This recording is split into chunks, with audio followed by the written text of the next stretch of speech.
Welcome to Founders Future, a podcast powered by Closers.io, where we explore the journeys of innovative entrepreneurs and the road ahead for them and their companies.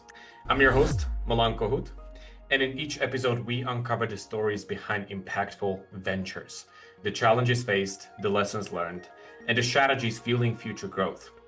Today, I'm absolutely thrilled to be joined by Alina Zyakun, a transformational and mindset coach based in California, helping women turn fear into power during overwhelming life transitions.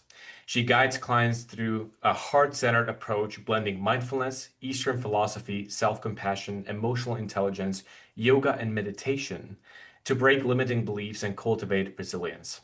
Born in Ukraine and a mother of three, Alina draws from her own trauma healing journey, marked by sobriety and embodied practices, to create safe space for authentic growth and inner alignment. With that being said, Alina, let me officially welcome you to Founders Future. Thank you so much, Milan, for that introduction. That was beautiful. I tried my best, as I always do. I'm glad you liked it. I'm stoked to have the conversation. So we're going to jump right into it. What I love to do is take it back in time at first, right? Just a little bit before you even had this company. What were you doing before? And then eventually, what was the motivation for starting the business?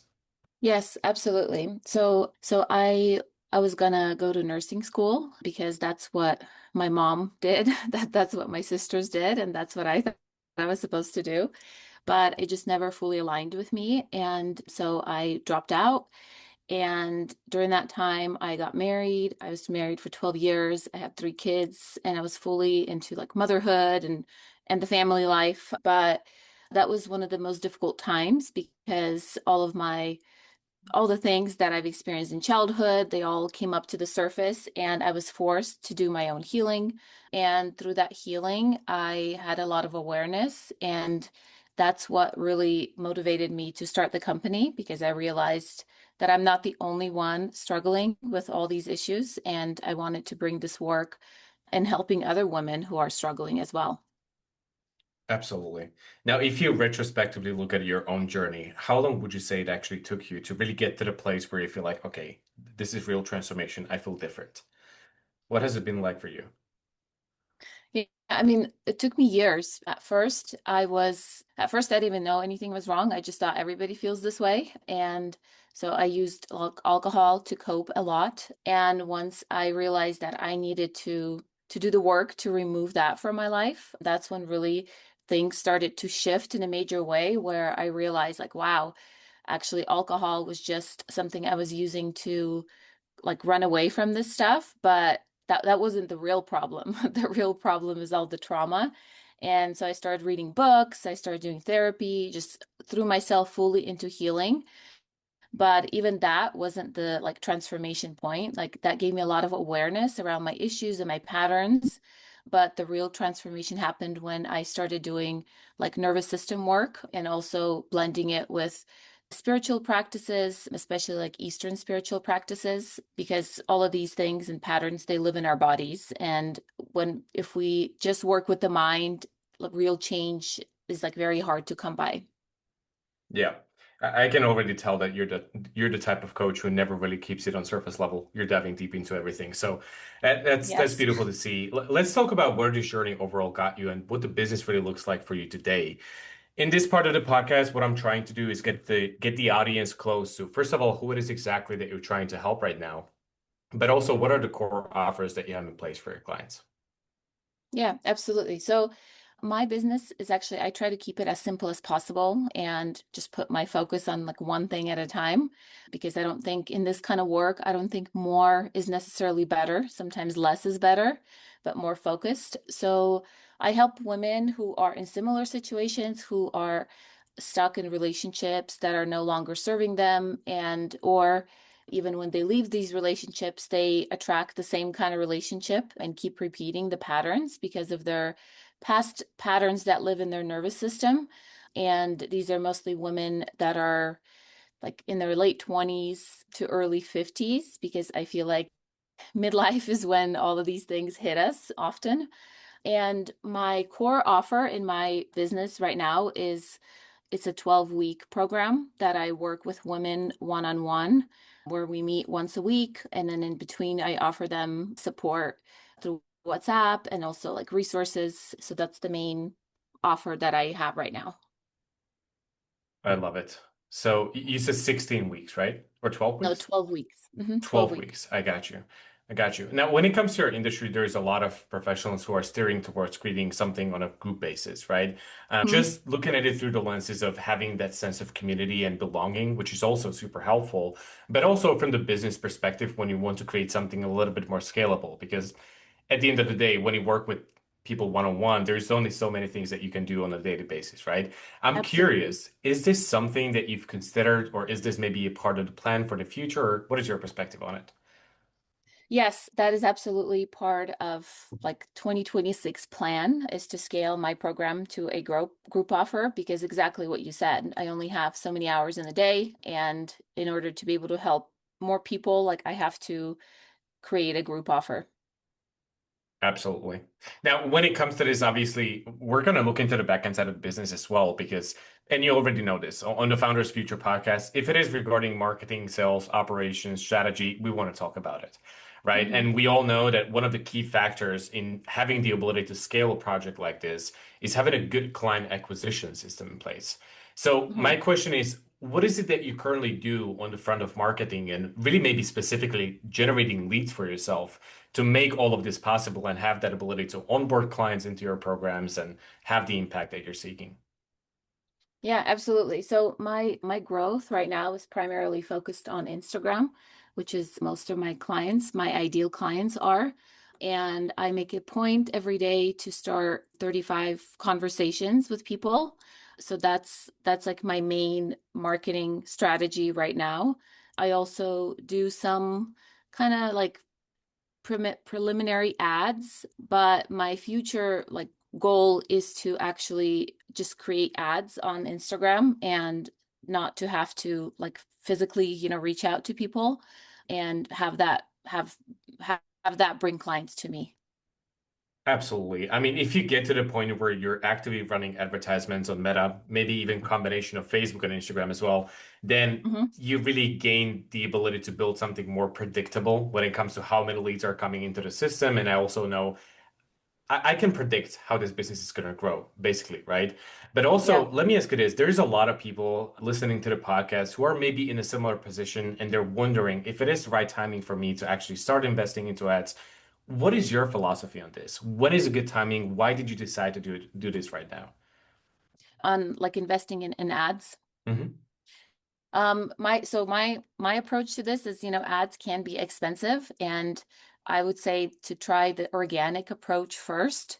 And once you start to make money and you can, take some of that income and reinvest it, that's a good time to start investing in ads. But I would never recommend for people to start ads before they actually, make some money because basically these things are the same thing, like whether you're reaching out to people or ads, the goal is the same, is to bring clients to you and like to let people know what you do and what kind of work you do. But again, like, and like ads is it's like a bigger scale, of course, as well. But if you're not making money, I would always recommend people start with like reaching out. Yeah, 100%. And I also want to build on top of what you just said, just in case anybody listening to this podcast right now is like, okay, forget organic, I'm going into ads right now. It's always better if it is working as a symbiosis, right? Just continue Hmm. building that organic side, keep being engaged with the audience, keep putting that content out there and really showing people what you're all about. Because this is also a very natural part of the journey of a client. Even when they click on the ad, you spark the interest, they're still going to look into who you are and what you do and really get more clarity, right? So it's really important that you Yes. work on both of those fronts. But I must agree with what you said about building the organic side first, just get some income flooding into the company and then just be smart about it, basically. So Yes. I love Yeah, that. But absolutely. also, there is And a ton also, of, yeah, sorry. go ahead. Sorry. As you're starting out, there's a lot of value in starting these organic conversations because you get a lot of the pain points, the client pain points Mhm. through these conversations that you can use to create your offer. Very true. Very true. And one thing that I wanted to also touch on is there is a lot of activities that you have to do on a daily basis, whether that's regarding creating content, publishing, staying engaged with the audience, but also mastering the art of ads, right? So what I'm curious about is, are you trying to build this as a one-woman show, or are you also planning on launching your own internal teams for sales, marketing, fulfillment, other departments possibly, or what is that idea there? Yeah, so the idea for me is to focus on the art of coaching and transformation. That's what I really want to be doing. So eventually I would love to like scale to the group program and then hire people to help me with administrative stuff. I think I would still do the content myself because I actually really enjoy doing that. And and also potentially hiring closers so I don't have to do the sales call. And again, just focused on what I really want to be focused on. Yeah, that's smart. I always talk about that zone of genius where you should spend like 99.9% of your time. So it makes a lot of sense. But also, I like the way that you're kind of like taking it step by step and really making sure that you're building the right fundamentals. Because even with Mhm. hiring like good sales representatives, the thing that we sometimes don't really think about is if I'm actually creating the kind of environment that can support these people, right? So if Yes, I don't really have anything predictable in place, I cannot really work with the metrics and the data, that person is not going to be happy, right? Especially if you want to work with A players. Would you agree with me? yes, yes, Yeah. absolutely. I think there's also a lot of value in taking the sales calls first yourself because you learn a lot. And even when you scale, you can train the person properly but if you hire somebody right away, then you're like, unless you have a lot of sales experience previously, like you're just not going to be able to, to train somebody else well enough. Yes. Alina, I like the way you think. I like the way you think. This is a good Thank you. conversation. Let's talk about what's going to happen next, though. I see that there is a lot of ambition for what's going to happen in the future with the company and, the entire impact behind it. So, specifically, if you think about short-term goals, maybe the next 6 to 12 months, what would you say are those biggest goals, targets, revenue, milestones, whatever comes to your mind? Yeah, so as I mentioned, I would love to create a group offer. I would like to master ads in the major way, so I don't have to do the cold outreach. I would also like to write a book, a memoir, and then blend it with all the things that I teach people in my program, but weave it with a story because people love stories. And I would also like to do some like speaking engagements. So those are kind of the big goals. That could also be a good source of leads. Really Yeah. getting your name out there, speaking, being surrounded by people who can relate to what you're talking about. That's great. Now, when you think about really the growth that you have in mind and scaling the company, out of everything, what would you say is going to be the biggest challenge to make it happen? I mean, currently, I think writing a book, just because it takes so much of like focused effort. And I think the challenge with writing a book, you just don't know, especially if you're not like if your name is not a household name, you don't know whether it's going to work, and everybody has a limited amount of time. So it's like a big gamble, should I invest like all this time in writing a book? Is it going to work? So that would be like the biggest challenge, even though I know like I have this calling that I really want to do it. Yeah. Mhm. Did you, and this is coming purely out of my curiosity, but did you hire somebody to help you write a book, or is this like one of those processes that you just set your mind to and you're just trying to figure it out? Yes. I mean, I've already set my mind to it a long time ago, and I have like outline. I mean, I kind of started it and I thought about hiring somebody, but I like my intuition is telling me that I would like to do it myself because it's Mhm. like me talking instead of hiring someone to because it kind of defeats the purpose of writing the book for Yeah, me that's personally. brave though. That's brave. I Yeah. personally cannot really imagine going through that process alone. But also, since we're talking about coaching, I also want to get this idea from you because I mean, obviously, I'm blessed in a sense of having the ability to talk to dozens of companies on a weekly basis. And I know that there's a lot of people who are really struggling with the idea of really getting some help and investing in yourself in terms of, having a coach or a consultant or anybody like that, another professional basically holding your hand and walk you through the process. Sometimes we feel like it's somehow going to set me back if I invest into somebody, right? So I want to get your perspective. How do you view this? Are you planning on getting some help in the future? How much of a role does it actually play in terms of your thinking? Yeah, I think investing in yourself and in your business is huge. I mean, with any business, you have to put money in before you money comes out, right? So I actually did. I invested in a business program that's been extremely helpful, and it taught me everything that I needed to know, like all the basics. And I had the same struggle where I was like, well, I'm just starting my business, like I'm not making money yet. I've already invested in certain things, like, do I really need to invest more? But hindsight, like that was the best decision I made. And I think for anybody trying to do that, trying to take the entrepreneur route and starting an online business, especially, I think it's very important to have that mentor for you to learn all of the things that you need to put in place.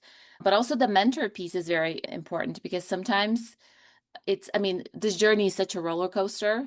And if you have a mentor that you meet with weekly, let's say even for 20 minutes, like they can definitely like get you off the ledge a lot of the time. Yeah, healthy perspective here, 100%. Because typically what happens when I end up talking about this on the podcast is basically all of these people, when they reflect on the journey and the moment when they hired a professional, is like the only question that you end up asking yourself is like, why haven't I done so earlier? Like, Hmm. what was I thinking? Yeah. Right? So I love that. Good for Yeah. you. And if you think about it, all the professionals like coaches, like therapists, therapists have therapists, like big household name coaches have coaches. I mean, True. like everybody needs a mentor, in my opinion, especially as you're starting out something new that you've never done before. True. I love it. Well, Alina, before we wrap this up, I also want to ask you one of my favorite questions ever. So, you've been in business for quite some time. So, if you could travel back to the very beginning of that journey as an entrepreneur, what would be the best piece of advice that you would give yourself? Take it one day at a time, not to jump ahead. And I mean, of course, it's important to plan, but not to, especially when you have a setback, not to like extrapolate that I'm failing because and understand that this is the path. It's up and down, up and down. And when you're down, know that you'll be up. And then when you're up, know that you'll be down eventually. So just to embrace the journey and enjoy the ride. Very true. The journey is almost never linear, so No, no, I would not at agree. all. Yeah. I love it. Well, Elena, let me say this. I really want to say thank you for taking the time today, sharing this story with me and the audience. It's been a great conversation, so thank you again. Now, if anybody from the listeners wanted to get in touch with you, reach out, maybe even work with you, what is the best way to go about that? Absolutely. So the best way to find me is on Instagram, and it's my handle is Alina Zyakun Coaching, and maybe you can put in the show notes because my last name is not the easiest to pronounce. Absolutely. Awesome. Love it.